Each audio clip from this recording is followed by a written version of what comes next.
Good morning, YouTube. It's your boy Tiki back again with another video. As you can see, I'm in the driver's seat here. It is a lovely foggy morning here in Stockton, California. If you watched my last video was actually what was going on yesterday. So today is the first official full day of me with the truck. I slept in the truck last night and it was pretty decent. The only thing is, I was expecting, even though it's winter, it's California, so I thought it was going to be a little bit more warm, but I was actually freezing last night. So I couldn't turn the bunk heater on either, because when I picked up the truck yesterday, it was completely dead. Like, the batteries were at like 1.5 volts. And the shop that the truck was parked at, they jump started it for me. And they let it idle and charge up a little bit. So it gave it about an hour and a half to charge. They told me that, if I'm not driving and putting any load on the alternator, the batteries aren't going to charge up completely. So that's what I was dealing with. The battery didn't have enough charge for me to be able to run like the bunk heater or use any of the inverter outlets or anything to charge my stuff. So I pretty much went on the whole night just using my blanket to stay warm. So if you haven't watched that video of me picking up my truck, go ahead and watch that first so you understand what I'm talking about. But yeah, here I am at the Stockton yard. I just returned my rental car, called my driver leader, and let him know that I'm available now. So right after this is my first official load. So I'm just sitting here refreshing my work task and everything. I haven't gotten a pre-assignment yet. It is 9:22. He said that he would be giving me a load around 9:30, so I'm just gonna wait for that. But what I'm gonna do is I'm actually not gonna record me driving or anything like that. I'm gonna focus on making sure that I can drive properly without having the camera on top of my head, and just so I can focus. This is my first load. I don't want to screw anything up. So that's what I'll do. I'll show you guys like my pre-trip when I pick up my loaded trailer or my empty trailer or whatever they're gonna have me do, but not when I'm driving. And that's just so I can stay focused. I think I'm gonna take a little bit of time to get used to it first before I even do any of that. It shouldn't take too long. I mean, I spent the week with the TE and I was pretty comfortable driving then, but now I don't have him in the passenger seat to tell me like, yo, watch out for this, watch out for that, we're gonna take a right here. He was like a personal navigation. He knew exactly where we needed to go. But now I'm gonna be like looking up and down from the GPS, and I'm not gonna get a play-by-play of exactly where I need to go without looking at the GPS. So I hope you guys can respect that. I just want to make sure that I do everything right this first time. I do know that the first 90 days is when you should be screwing up and failing, or the right words would be failing forward, so you can learn from your mistakes and know what to do whenever something like that happens again. So I just want to make sure that I can get 100% of my focus on this. So yeah, I'll get back with you guys once I get my load, and then I will show you guys the pre-trip of when I'm connecting to a trailer. I'm here at my pickup about 4 hours later. I had to stop somewhere. I don't know if you can see in the mirror, but I have an empty trailer. I had to stop somewhere and pick up an empty. And man, for a first day, this is stressful. I missed the exit twice, had to go around, and it took me about 30 to 45 minutes longer than it should have to go and pick up the empty. I'm running behind schedule, and I mean, I guess it's expected for my first load. I'm still learning the ropes, but I'm here at my load pickup destination right now. I'm heading up north with this load, and I think it's gonna take me about 2 days because I'm almost out of, I'll be out of hours before I get there, let's just say that. So but yeah, I'll show you guys when I drop this trailer and then when I pick up the loaded trailer, and then we're gonna head out and start heading north. And then before we do that though, trip plan. We got to figure out where I'm gonna stop, see how many hours I have left, and see how far I can drive before I have to stop. So we'll go ahead and go from there. All right, y'all. I'm here in Corning, California right now.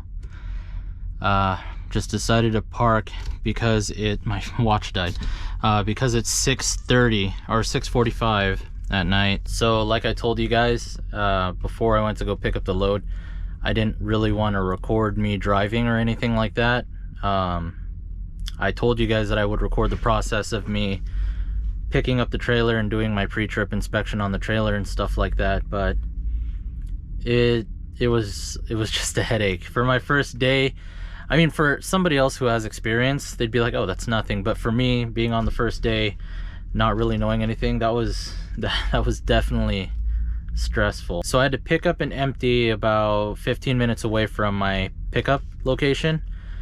Went ahead and picked that up and then dropped it off at the pickup location, and it took me 4 hours to situate my pickup.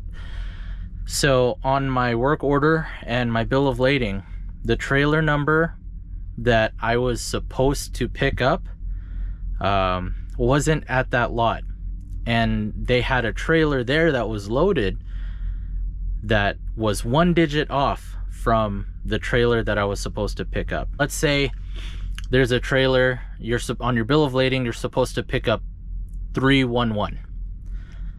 Well, the trailer that's there is 331. So 1 digit off of a duplicate.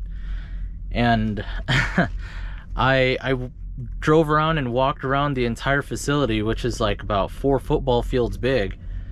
And I went back and forth from like the loading office and the inbound office and the guard shack and back and forth. Of course, I called my dispatch before any of this and I let them know, like, hey, there's a typo. I think there's a typo in the trailer because like the trailer didn't have a seal on it or anything. So I opened the trailer and the paperwork on the pallets said that it was delivering to where I was supposed to deliver to. And I was like, this has to be the trailer. There just has to be a typo. So they looked up the trailer that was originally on the bill of lading, and it's in a complete different state. Like, it's in Colorado right now. They're like, oh, the trailer on the bill of lading is in Colorado. I'm like, yeah, so I think there's a typo. So they said, okay, go ahead and go to the loading office and have them take care of it. Have them give you a new bill of lading with the proper trailer number. And then you could pick up the trailer and just leave and head out for your destination. And then I went to the loading office and they're like, oh, you got to go to the inbound office. They'll take care of you. I'm like, okay. So I went to the inbound office, which was like a 20-minute walk from the loading office. They're like, no, you're supposed to go to the loading office. I'm like, well, they told me to come here and talk to you. They said, no, anything dealing with trailers that have been loaded by us and you're picking up, you got to go to the loading office. So I went to the loading office and then they said, hey, we told you to go to the inbound office. I said, they sent me back and said, because I'm picking up loaded, you guys got to take care of it. They're like, okay, well, call your dispatch. They're supposed to take care of it. I'm like, I called my dispatch. They told me to come to you. And they're like, okay, well, go to the guard shack because they have the bill of lading for you there. And I went to the guard shack and I was like, hey, this is a situation. I need you guys to fix the bill of lading because this is a trailer. They're like, we need you to call dispatch to confirm that that's the trailer. I'm like, I already called dispatch. They sent me to loading. Loading sent me to inbound and then you guys. And they're like, okay, well, tell them that the guard shack said that you need to go back there and pick up the proper bill of lading and have them fix the trailer number. I'm like, okay. So I walked back and told them what the guard shack told me, and they said, nope, guard shack takes care of all that. Just have them cross out the number on the bill of lading and then put the new trailer number and then sign it off. And I was like, okay. So before I went to the guard shack, I called my dispatch and told them what they told me, and they said, yeah, as long as they sign it, they cross out the old trailer number once and then put in the new trailer number and then sign it, you should be good with your delivery. There shouldn't be any problem. So I said, great. Went back to the guard shack and they said, yeah, we could do that for you. And ended up getting the trailer and getting it loaded. All of that took about 4 hours. I was at the loading facility for 4 hours having a hard time with all of that. And I didn't know what I was doing. I was just assuming like, okay, I'm gonna go here because this is what I was told, and did that. And lo and behold, I got sent on a wild goose chase just to get it all squared away. But good news is I'm 4 hours north of where I picked up. I picked up south of Stockton, and then now I'm in Corning. And like I told you guys, this is where I was advised to shut down because I wouldn't be able to find a spot by the time my clock ran out. Yeah, today was a really eventful day, pretty stressful. And that thing I said earlier in the video about failing and making mistakes so you can learn, like, all of that happened today, and I'm just worn out because I mean, I was expecting all of this eventually, but I didn't know it was going to happen on my first day. So what I got to say about that is, if you guys start out with the company, whether it be the company that I work for, Schneider, or it be any mega carrier or any trucking company, and you're brand new, things can go south in thousands of different ways. The fact of the matter is, just stick it out. It's always going to be hard when you don't know something, and take advantage of it and learn from it. Things will get hard, maybe even on your first day. If your first day was anything like mine, I know old me would have been like, I can't do this. The fact of the matter is that within your first year in this truck driving industry, that whole year is the learning process. You're gonna make mistakes. You're gonna run into so many different hiccups. It's gonna be a wild experience just trying to learn the entire process of everything. So if you're about to get in the truck driving industry, or if you're in the truck driving industry and you're like new, like fresh as me, don't give up. Just keep trying. Things do get better. They can get worse too, but like I've said a ton of times before, you can't have the good times without going through the bad. I'm going to revisit my trip plan. I'm going to plan it all out with and without hiccups, so I know what I'm going to do in both situations. And then I'm going to call it a night. So I will see you guys tomorrow morning. What up, y'all? Good morning. It is 6:30. I woke up like an hour ago, cleaned up a little, and planned out the rest of my trip. I fell asleep last night, so I couldn't really plan my trip last night, but I had an idea of where I wanted to go, and it works out perfectly. So I'm gonna head out from Corning and take my 30 about 5 hours from now, and stop at what's called the Seven Feathers Casino. There's a truck stop there. I'm gonna stop there for my 30, use the restroom and stuff if I have to. And then I think I'm gonna shut down at the Portland Operating Center so I could take a shower and do my laundry. That's about like an hour away from where I need to deliver anyway, so I could wake up early in the morning, drop off the loaded trailer and pick up an empty. And I could either head back to the Portland OC, or since I live about an hour away from the drop-off location, I'm gonna ask if I can go home and pick up all this stuff. So I didn't go home directly after being with my TE, so whatever's in the truck is like stuff that I've had with me in my luggage and bought from Walmart. So there's a bunch of stuff at home, like necessities that I think would make truck life a little bit easier. So I'm gonna call my driver leader when I get to Seven Feathers and see how that goes. But I need to do a pre-trip. There's some garbage I need to throw away. Just had breakfast and stuff and brushed my teeth. So yeah, I'm gonna go ahead and get this all cleaned up, thrown away, and I'm gonna start my pre-trip.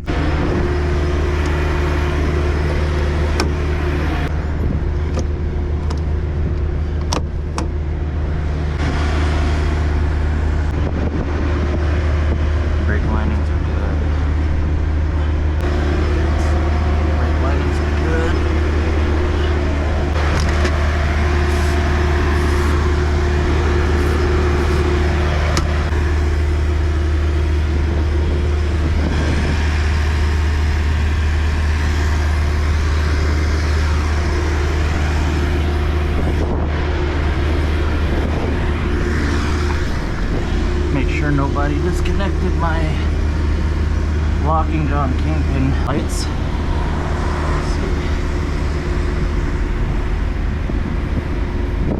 Okay. No hidden bombs or packages here. We're good. Okay.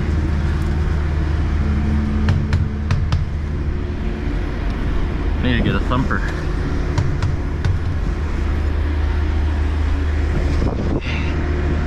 Brake linings are thick. Don't even need to worry about measurement with those. Seal's still good. DOT tape's good. Let's see. Turn signal lights, brake lights. Dope. And all my ID lights and clearance lights are good. I'm gonna turn off the light test before I piss off the trucks in front of me.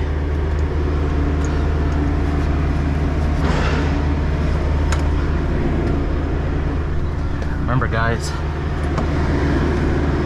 3 points of contact when you're getting in and out of a truck, and Schneider does not want you to have gloves on when you're hopping up. That's weird. My trailer ABS light is on. That was not on yesterday. What happened? Huh. So I talked to the guy in that truck, the Schneider truck right over there, and he said, just start driving and it'll go away.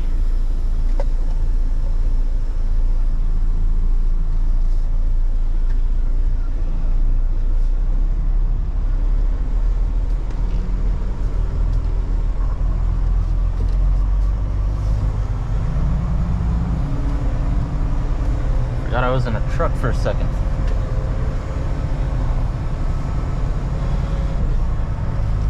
Oh, see? Woo-hoo-hoo-hoo! It went away.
Alright guys, it is 12:05 p.m. and I left Corning at 7. Those mountain passes in the rain, for my second day at least, they were kind of scary, man. I'm not gonna lie.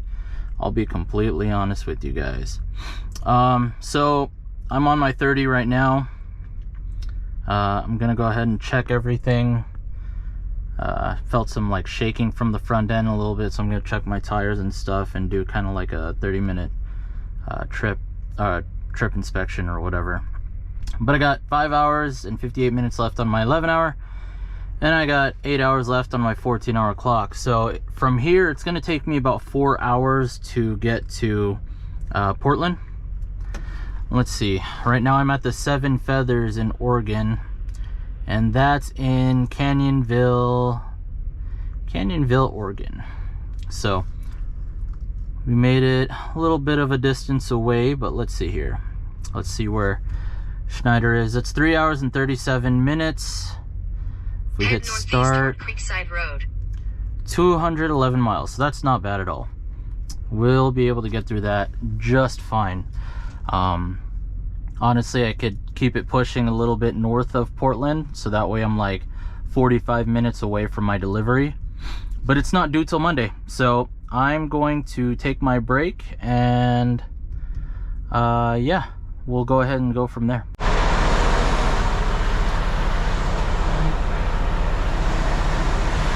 Cool. Just needed to make sure nobody pulled my whatchamacallit, my release arm, and we're off. So my load got rerouted to Portland, Oregon, and I know that's where I was going to stop originally, but I'm dropping off the load in Portland at the operating center because the freeways are shut down south of Centralia, which is where I was going to deliver this load, and they're shut down till Sunday night. So yeah, that's that. So I'm going to pick up now and head on out to Portland.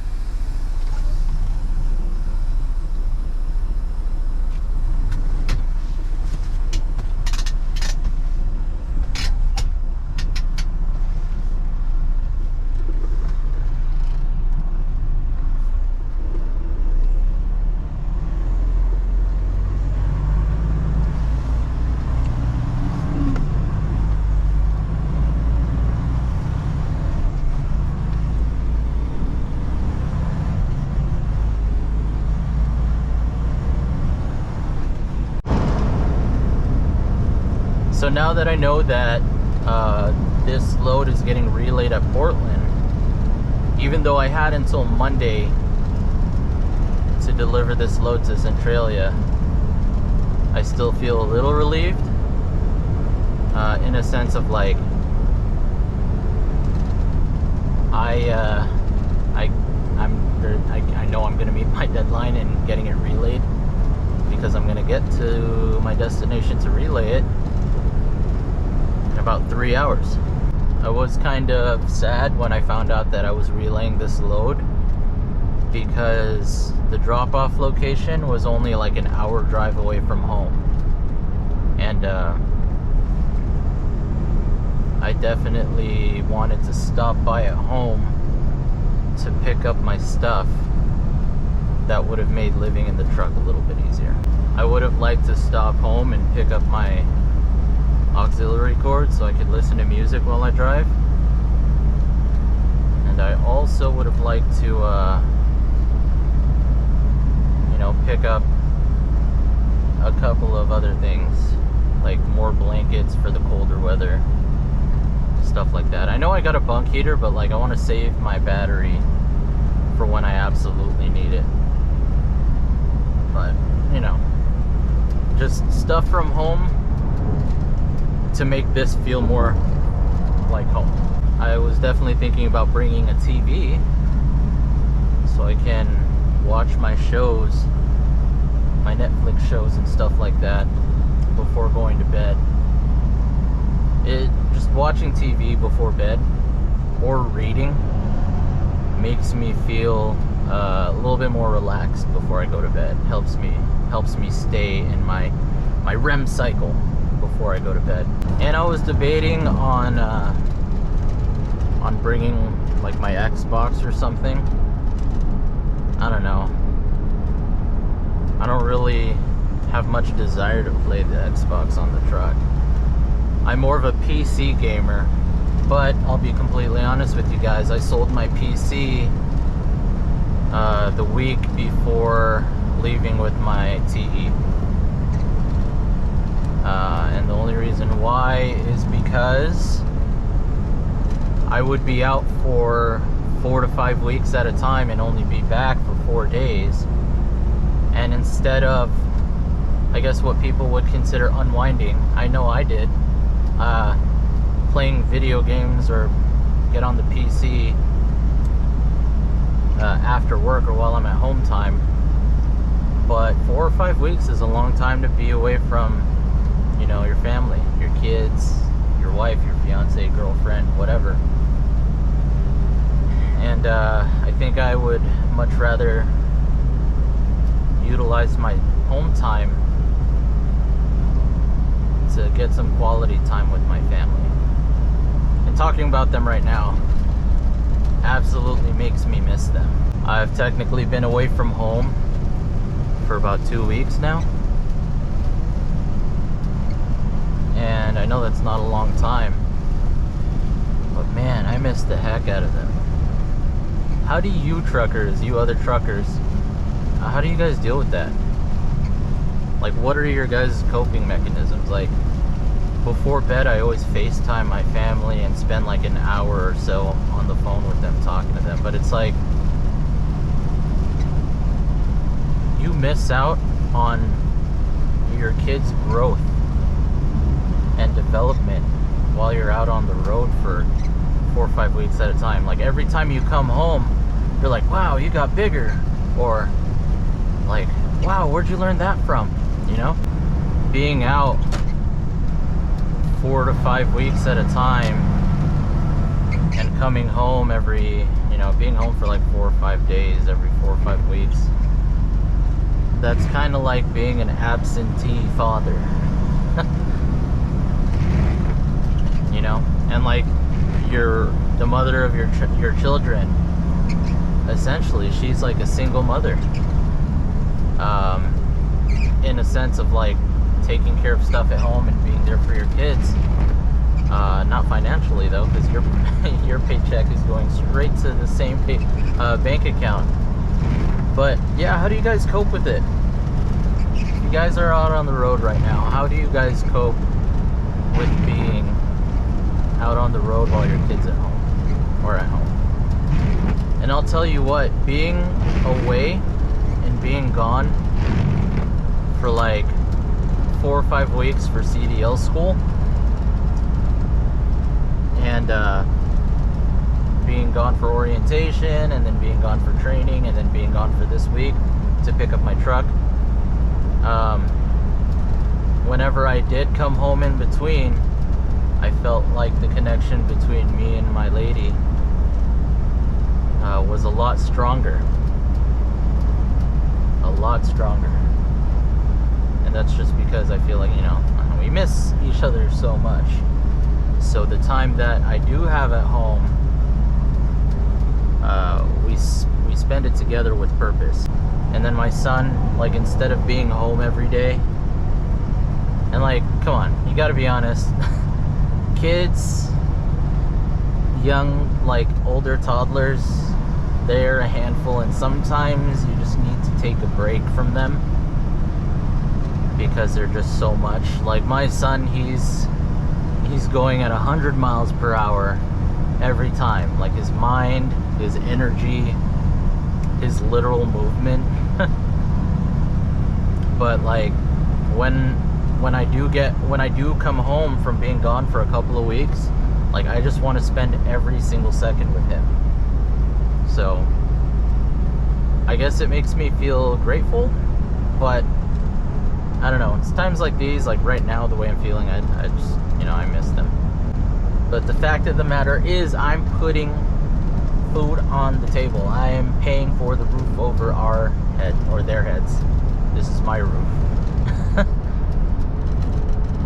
So yeah, I guess it's like a give and take situation, you know?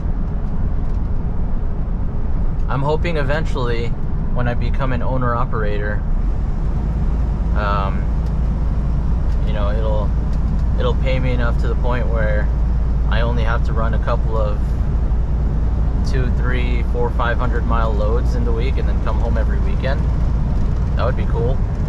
And then when my son gets older and he starts doing sports, I can manage my loads in a sense of being able to come home and make it in time to watch like his games, or like if he's into music, his recitals or whatever. I think that's one of the main benefits of becoming an owner-operator. And I've talked to, whoa, I have never seen that before. But anyway, I've talked to like my trainer and to other people, like company drivers with Schneider, and even some of the instructors. You know, they've been with the company for years, and they're like, oh, I make almost as much as an owner-operator. It doesn't make sense to...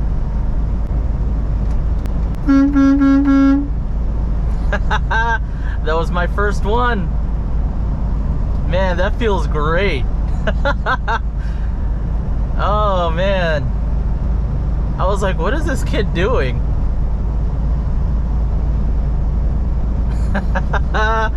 Oh, man, that puts a big smile on my face. Wow. That was my first kid, did the little arm pump thing. That was pretty cool.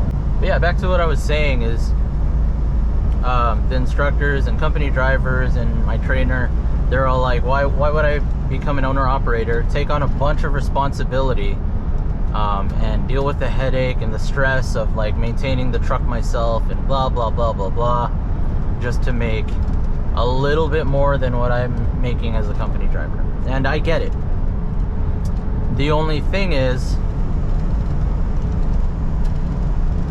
what I personally see, and I don't know this from experience, okay, I'm just going based off of what I've seen, is that as a company driver, you don't have the flexibility in your schedule to be able to schedule a load to take a vacation with your family, or as much as you want to, that is. Or you don't have as much flexibility. Like, let's say your kid or something is in football and they have like a football game every week. You can't schedule your loads while driving OTR through as a company driver to see your kid's game every week. I think it would be cool to be able to do that, and so that's the main positive, I think, of becoming an owner-operator. And eventually, like, if you end up with your own authority and you end up having multiple trucks running, you would be at the financial standpoint where you'd be able to stay home weeks at a time if you want to. And if you're absolutely in love with being on the road, you can run like one load a month or something like that, just to I guess quench that thirst of being out on the road. I don't know, what do you guys think? Do you guys think it's worth it becoming an owner-operator over being a company driver? And not just the money standpoint, because I know there's a lot of owner-operators that make quite a bit of money, but I'm talking about the flexibility with your own scheduling and stuff like that, being your own boss. Do you think it makes it worth it? Or is it more worth it being a company driver, getting benefits, a retirement plan, and secured employment, I guess? I don't know. What do you guys think? Can we talk about yesterday, though? Man, I know I told you guys already, but that was a stressful first day of work. Planning your trip. Like, man, I was getting so nervous because I finally picked up the load, and this is like, I have like, what, 7 hours left on my 14? 7 hours left on my 14. And about 6 hours left on my 11. I was like, okay, I gotta get rolling now. I gotta put in a couple 100 miles and start moving forward. And I was stressing out, even though like the load was to be delivered at the latest by Monday. So it was like an open appointment time. And even though it delivered on Monday, I was pretty dang nervous because, like, I thought it was my driver leader's way of testing me and being like, okay, let's see if he's gonna abuse the fact that he has until Monday to deliver this load, or let's see if he actually wants to put in some work and get this load delivered as soon as possible. So that's where I was stressing out. I was like, oh man, do I take it easy? Do I stop stressing and just be like, you know what, I have until Monday to deliver it? Or should I just get there as soon as possible and get another load or another assignment for a load? That way I can rack up my miles and get paid more. I don't know, man. But rest assured, I reached out to my TE, or my trainer, and there was another TE that I became friends with that I met at the Portland OC, and he was like, no man, don't stress out about that. If you're given a load that has an open appointment and the deadline is like 6 days later, 5 to 6 days later, and it's only going to take you 2 to 3 days to get there, those are the loads that allow you to do like a 34-hour reset.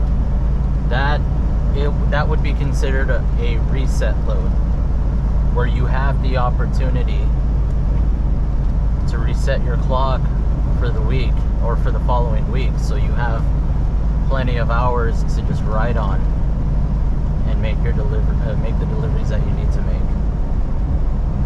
So that's when all the stress got lifted from my shoulders. And I was like, okay, cool, I can relax a little bit.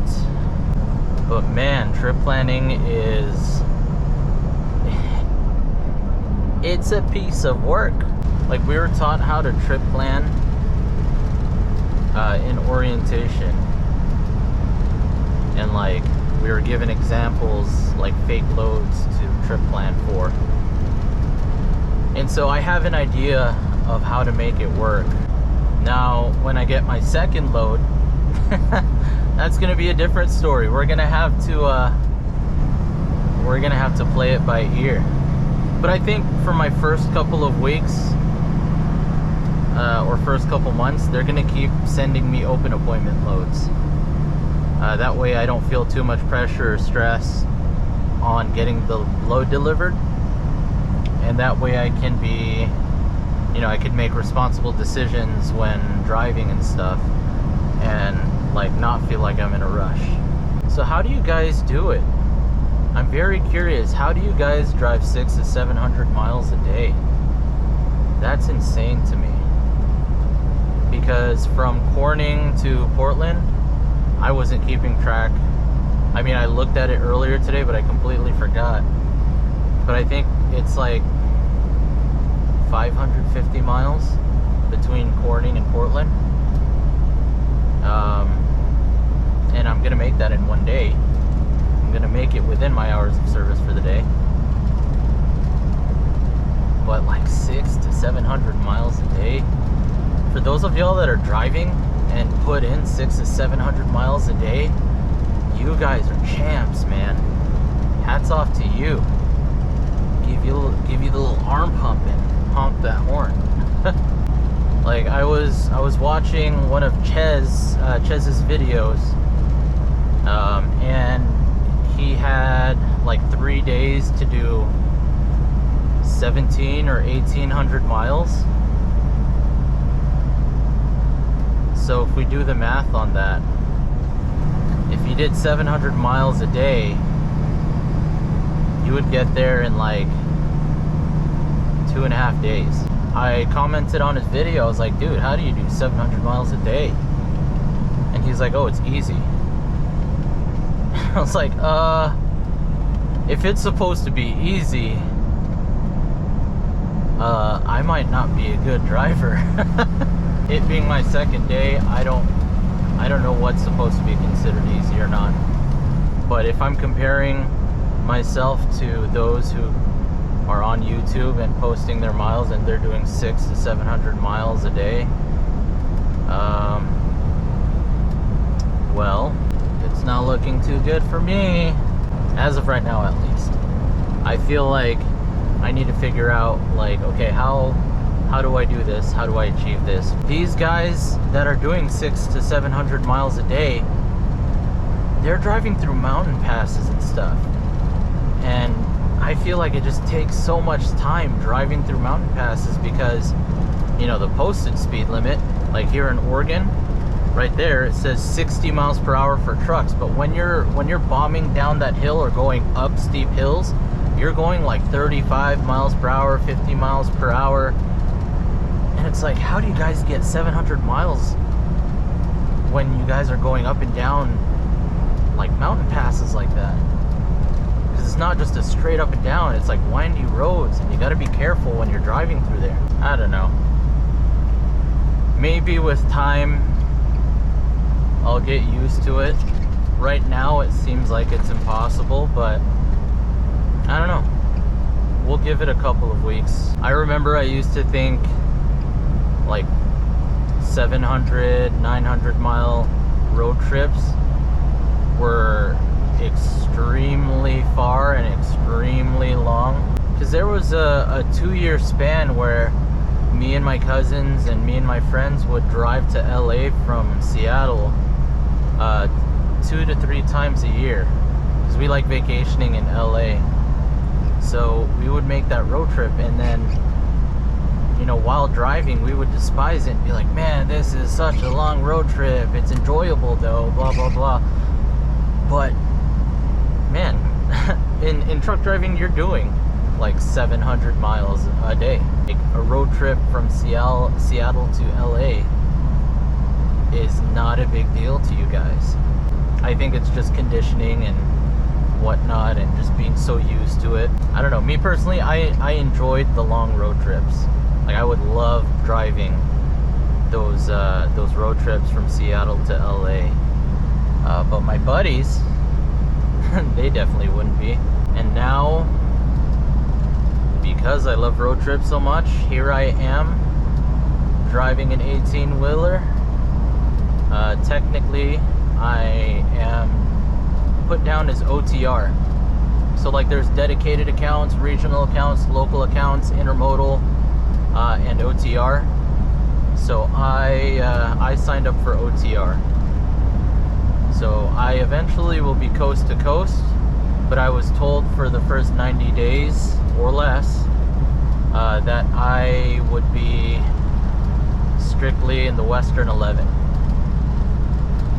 Or maybe even closer, maybe the surrounding states to Oregon. So like Washington, Idaho, Nevada, Utah, California. Yeah, there's gonna be a lot of back and forth there for the next couple of months. So I'm a part of this Facebook group where it's like, it's called like CDL something, rookie drivers, new drivers, or whatever. And there's a lot of people on there that are complaining, like, man, these mega carriers are barely paying any money. And they're just like on there complaining like, is there any local jobs that can pay me $100,000 a year and blah blah blah? And like someone will recommend, oh, why don't you just go to like do regional or dedicated or OTR with like Swift or CR England or Knight or Prime or Schneider, and they'd be like, oh, they don't pay enough.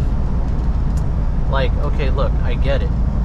They definitely do not pay enough. I'll be honest. It's decent. Pay is decent. But it's a lot less than what I was making when I was working as a car salesman at the dealership. And the thing is, when you're new, I don't feel like anybody has the ability to complain about pay being a completely fresh green pea of a driver. Because what experience do you have that's gonna, you know, make these companies pay you more? And my personal opinion is that in your first year of driving, it shouldn't even matter about the money. Like, sure, I get it. We all have bills to pay. We all have mortgage to pay and expenses and responsibility, financial responsibilities. But with any new career, you're gonna have to start off in the gutter. The first year of you being a truck driver isn't about money, it's about the experience. Like, a lot of these small mom and pop trucking companies that pay you a lot, like, they won't hire you unless you have 6 months to a year's worth of experience. Some even 2 to 3 years of experience. And it's like, here's the thing, it's like, I'm just relating this to myself right now, okay? I'm having a hard time, you know, learning how to do my own trip plan and like figuring out where to pick up these loads and drop off these loads, and being confused about like bill of lading errors and whatnot and other miscellaneous paperwork. It's like, where in my right mind do I have a say in saying like, oh, Schneider's not paying me enough? It's like, come on, dude. I'm new. I barely know anything. I mean, I don't know anything. I just know the basics of how to operate a truck safely and do a little bit of the paperwork side of things. But I don't know enough for them to justify that they should be paying me way more than I'm worth as a rookie truck driver. It just doesn't make any sense. So it's like, going back to the Facebook page, it's just all these people are complaining and saying, I refuse to work for a mega carrier that's barely going to be paying me anything. I'm worth more than that. And there will be some people who are experienced that have 2 to 3, 4, 5 years of driving experience, and they'll be in the comments of those posts saying like, yeah, you're right, you shouldn't be working for these companies that pay you so low. You should be going to a company that pays you way more. And it's like, okay, well, if you can find those companies, hats off to you. Like, so far, even though I took a big pay cut to be with Schneider, like, even though it's my second day, I'm enjoying every single bit of being with Schneider right now. Like, the support that I've received from the higher ups and the instructors in the learning process, like, there's so much to be grateful for. And I could just tell right off the bat, like when I was getting flown from place to place to be out with training and my orientation and then CDL and stuff like that, like, okay, I get it. Doing all of this, like being a truck driver under contract with Schneider, they will make boatloads of money off of me as a driver. But like, just the support system that I've received so far, like, I am super grateful for it. It is awesome, dude. Like, I feel like I'm being taken care of so far. Like, dude, this is a great company to get your experience with. It's weird though, because I don't see much of a social media presence or like a content creator presence with people working in Schneider. And like, with how good of an experience I've had so far, I'm surprised that there hasn't been even more people making videos of Schneider, like positive videos of Schneider. And like, I've seen positive and negative, but what I'm saying is, like, I'm surprised that there isn't a ton of videos out there and a ton of content creators within the company. I definitely think that with more content creators within Schneider, they will definitely be able to pick up more drivers. And in a way, it's like free advertising. Honestly, it's free advertising for them. Like, if you have drivers on YouTube, because like, that's the first place I went to. I went to YouTube when I didn't know anything about the trucking industry, and I was trying to learn more about getting into trucking. And like, I saw a bunch of videos from people from Swift and CFI and Prime, but I barely saw anything from Schneider. And the only reason I went to Schneider is because a couple of people I became friends with that were owner-operators with their own truck, they were telling me like, yeah, you should go to Schneider because I heard that they have a great training process. And so that's the main reason why I went with Schneider. But like, I feel like if there were more content creators preaching on that, like, Schneider would have so many more drivers applying and coming in, and you know, I think it would be a positive outcome for the company. For those of you that haven't been hired with a trucking company yet and don't have your CDL, what companies are you guys considering, and what companies have you guys talked to? And above all, why are you considering these companies? What are some of the things that are pulling you to work with that company? I'm curious to know. I'm very curious to know. Alright guys, so I made it to Portland. I'm at the Portland Operating Center and just dropped off my trailer for the relay.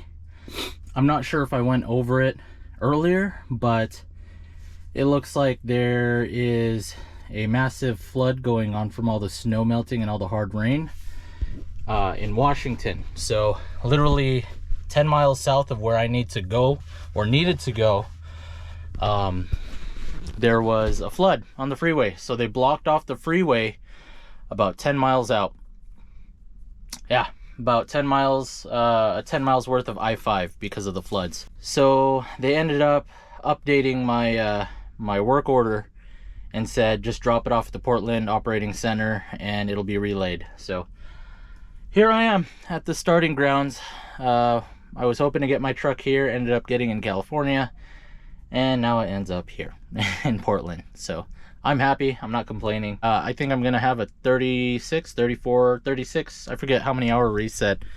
But I think I'm gonna have one over this weekend, and then I'm gonna start up again on Monday. I'm sorry, I was gonna show you guys me backing the trailer and dropping it off, but when I pulled up, a guy from orientation pulled up the same time, and we were talking the whole time while I was backing in, and he was catching me up, I was catching him up. And yeah, his name's Jacob. He's a really cool guy. He got assigned his truck earlier last week. He had the opportunity to run a few loads. I think he's on his 5th or 6th or something. But yeah, that was my first load. It was a crazy experience. We talked about it throughout this whole video. I'm over it. It's not a big deal to me anymore. It's all a part of the learning process. So I enjoyed the learning process.